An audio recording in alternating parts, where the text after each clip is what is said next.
Chapter 5. The Beatitudes.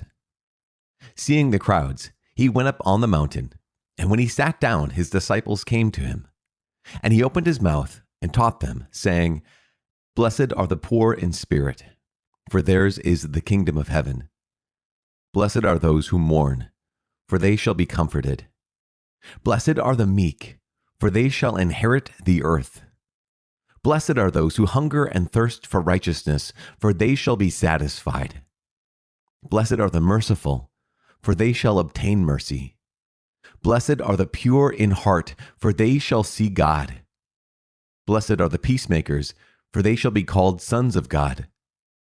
Blessed are those who are persecuted for righteousness' sake, for theirs is the kingdom of heaven.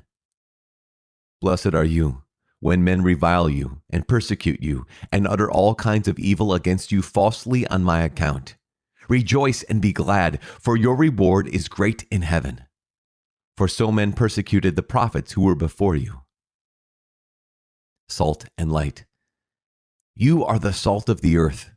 But if salt has lost its taste, how shall its saltiness be restored? It is no longer good for anything except to be thrown out and trodden under foot by men. You are the light of the world. A city set on a hill cannot be hidden. Nor do men light a lamp and put it under a bushel, but on a stand, and it gives light to all in the house. Let your light so shine before men that they may see your good works and give glory to your Father who is in heaven. The fulfillment of the law and the prophets. Do not think that I have come to abolish the law and the prophets. I have come not to abolish them, but to fulfill them. For truly I say to you, till heaven and earth pass away, not an iota, not a dot will pass from the law until all is accomplished. Whoever then relaxes one of the least of these commandments and teaches men so, shall be called least in the kingdom of heaven.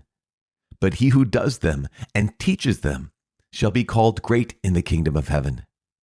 For I tell you, unless your righteousness exceeds that of the scribes and Pharisees, you will never enter the kingdom of heaven. Concerning anger. You have heard that it was said to the men of old, You shall not kill, and whoever kills shall be liable to judgment. But I say to you, that everyone who is angry with his brother shall be liable to judgment. Whoever insults his brother shall be liable to the council, and whoever says, You fool, shall be liable to the hell of fire. So, if you are offering your gift at the altar, and there remember that your brother has something against you, leave your gift there before the altar and go. First be reconciled to your brother, and then come and offer your gift. Make friends quickly with your accuser while you are going with him to court, lest your accuser hand you over to the judge, and the judge to the guard, and you be put in prison. Truly, I say to you, you will never get out till you have paid the last penny. Concerning adultery. You have heard that it was said, You shall not commit adultery. But I say to you, that everyone who looks at a woman lustfully has already committed adultery with her in his heart. If your right eye causes you to sin, pluck it out and throw it away. It is better that you lose one of your members than that your whole body be thrown into hell. And if your right hand causes you to sin, cut it off and throw it away.